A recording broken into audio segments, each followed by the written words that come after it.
And last week, a U.S. drone mistakenly targeted a wedding convoy in Yemen after intelligence reports identified the vehicles were carrying al-Qaeda militants.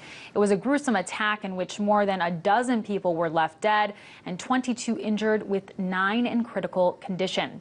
Shortly after this tragedy, Yemen's parliament voted for a ban on drone strikes.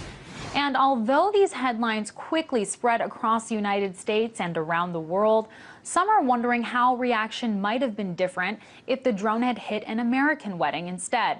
That's exactly what Connor Friedersdorf explored in his Atlantic article called "If a Drone Strike Hit an American Wedding, We'd Ground Our Fleet."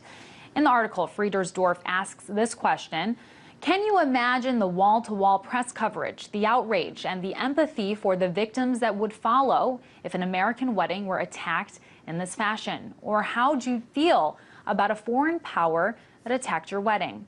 To talk a little bit more about what happened this week and what it will take to make Americans empathize, I was joined earlier by Michael Brooks, contributor at The Majority Report and host of Intersection on Aslan Media. I first asked him for his thoughts on the article.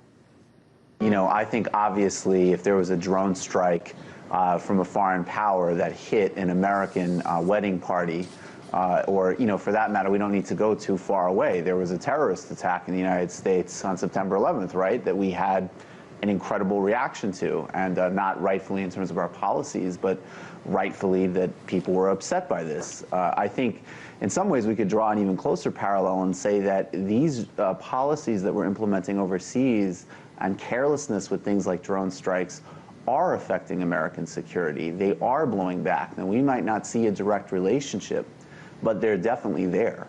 Sure.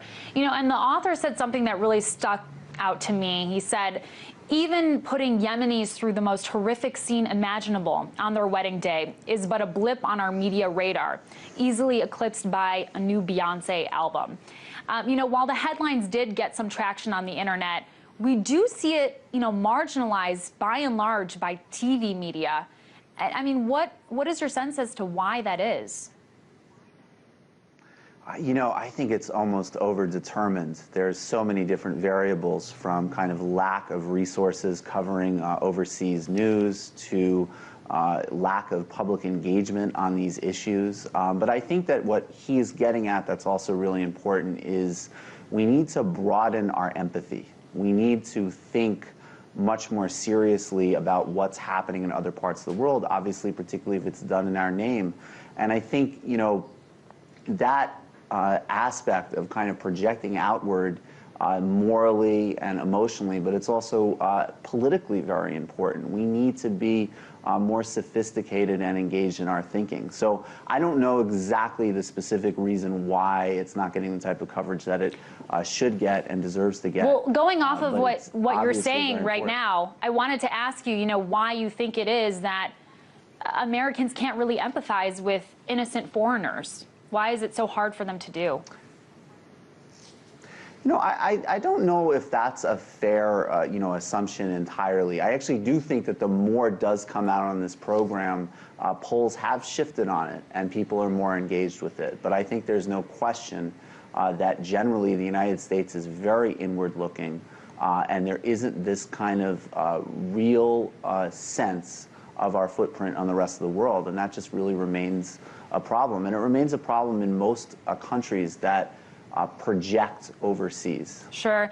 And Michael, interestingly, you know, when I hear people defend the U.S. drone program, they often say that it's great because we catch the bad guys and we do it with, you know, real surgical precision. But based on what we've seen so far with the strikes so far in Yemen, Pakistan, and other Muslim countries, is that really the case? I think the notion of using surgical to describe strikes like this is kind of obscene, actually. I mean, the reality is that there are 2 different types of drone strikes, broadly speaking. And I think when we're talking about targeting a specific individual in a very specific context, that's its own debate, and there's more gray there, to be, you know, sort of honest in what I think.